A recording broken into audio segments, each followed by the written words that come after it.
Domenica 18ª del tempo ordinario, anno A, 2 agosto 2026. Dal Vangelo secondo Matteo.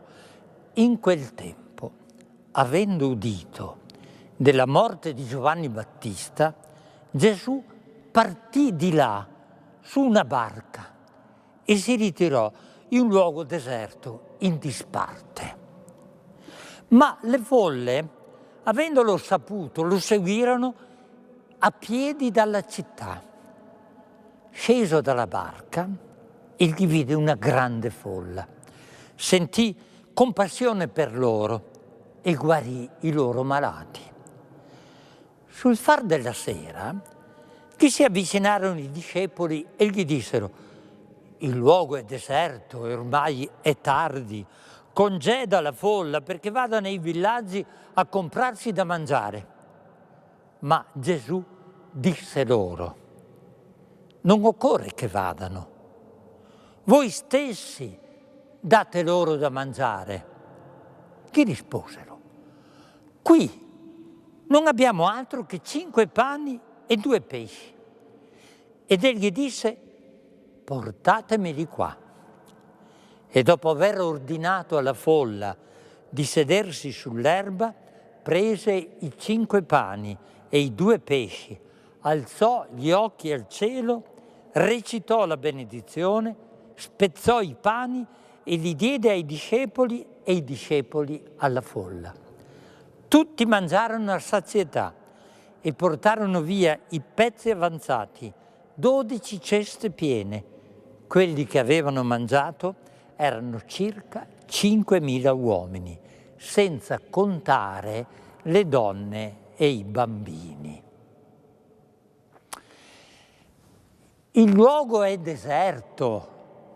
Manda a casa tutta questa gente perché vada a mangiare nei villaggi. E se fosse questa la migliore descrizione del nostro tempo,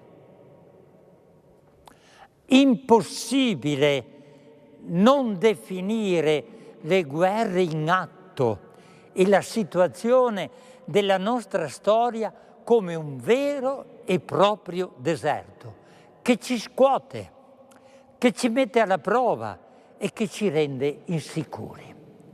Ricordate il popolo di Mosè all'uscita dalla schiavitù dell'Egitto, quando è tentato di tornare indietro e di uscire da quel duro deserto.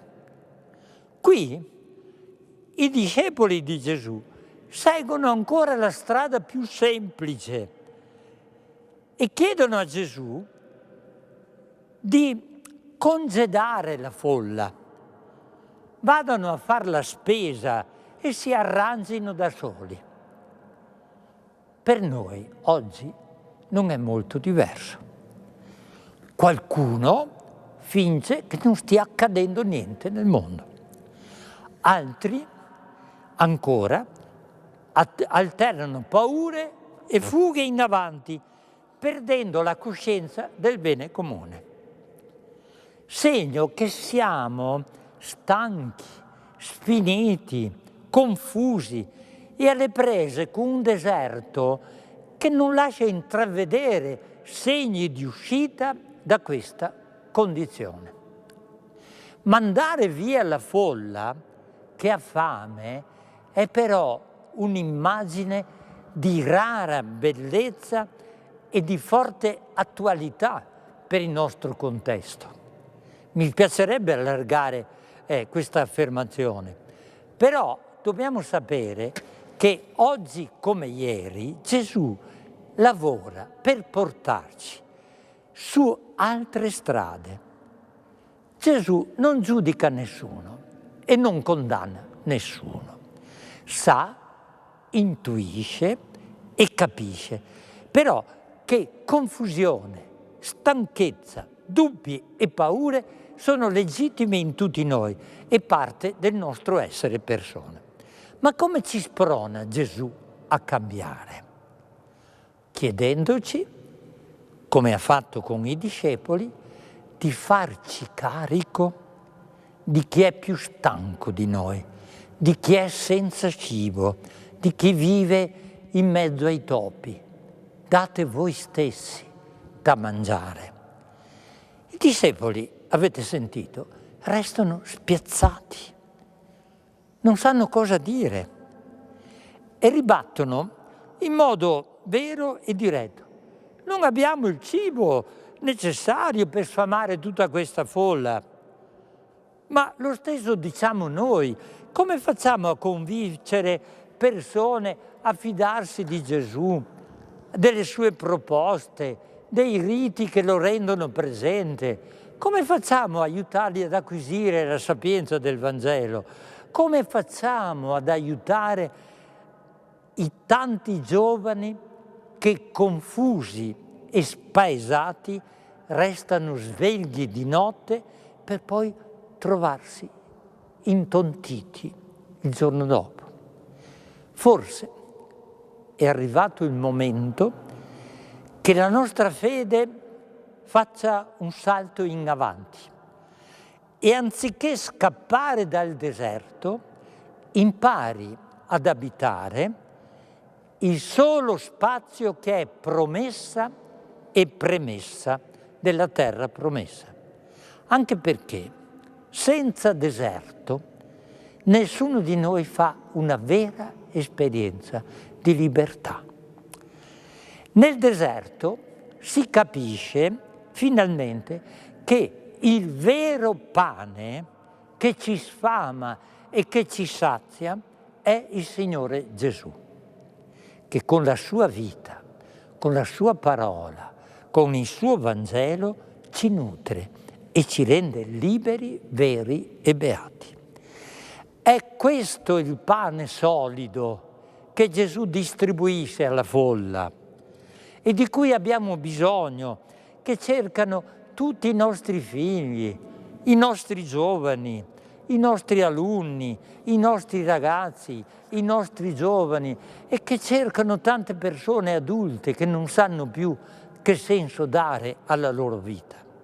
Gesù non ha fatto tanti giri di parole, ha detto con chiarezza: voi stessi date loro da mangiare, che può suonare come occupatevi voi di loro, occupatevi voi del deserto nel mondo, date l'esempio, fatevi capaci di vivere per gli altri, testimoniate che il solo servizio ed il perdono rendono beati, ma anche state attenti, perché i vostri figli assimilano e riproducono il vostro stile di vita.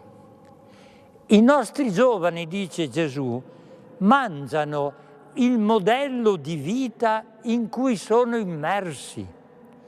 E se questo è intriso di consumismo, di indifferenza e di individualismo, i nostri giovani diventano così. La proposta di Gesù per noi e per i nostri giovani oggi è molto liberante. Prendete, mangiate, ascoltate la sapienza del pane che è Gesù, che permette attraversare il deserto senza fuggire e senza cacciare nessuno. Quando la comunità cristiana esce dal precetto e dall'obbligo per entrare nello spazio dell'ascolto, dell'incontro, della preghiera, della condivisione, della festa comune, il diventare cibo per chi ha fame e sete di libertà fa star bene, rende felici e migliora non solo la vita individuale, ma anche questo nostro povero mondo. Buone vacanze ancora a tutti. Caro Gesù, ecco la preghiera per i bambini. Non ho trovato in questo racconto il ragazzo che ti consegna i 5 pani d'orzo e i 2 pesci. Il Don mi ha detto che quel ragazzo c'è nel Vangelo di Giovanni, ma noi quest'anno leggiamo quello di San Matteo. Ho visto però che la sostanza non cambia. I discepoli vogliono mandare la gente a comprarsi da mangiare.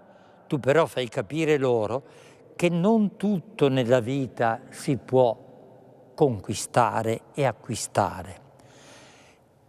E così il poco di ciascuno diventa il tanto che basta per tutti. Grazie Gesù, perché questo secondo me è il vero miracolo. Posso farlo io, il ragazzo, in questo racconto, che ti offre i suoi 5 pani e i 2 pesci. Gesù, grazie per questo mese di vacanze che mi piace tantissimo. Grazie di cuore.